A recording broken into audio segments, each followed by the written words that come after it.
Mga ka-K5, sa lugar na ito natagpuan ang bangkay ni Albert Francisco kahapon, Marso 24, taong kasalukuyan, bandang alas 3 ng hapon.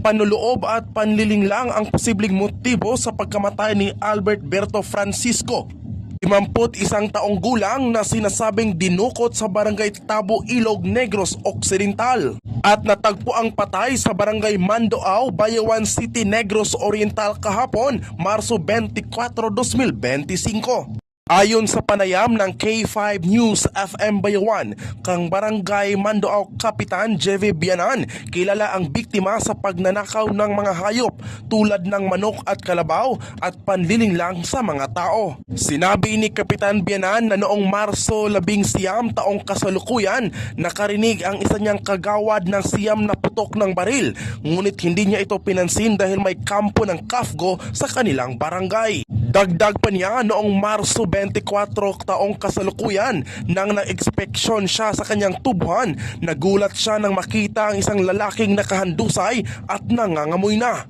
Nasuot ito ng sweatshirt at camouflage na shirts at nasa estado na ng pagkabulok. Sa pagresponde ng mga otoridad, nakarecover sila ng mga basyo ng bala na pinaniniwala ang ginamit sa pagpatay sa biktima.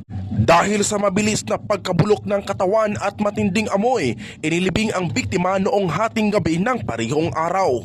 Ayon sa impormasyon, may 12 anak ang biktima at patuloy pa ang investigasyon ng mga pulis sa nasabing kaso.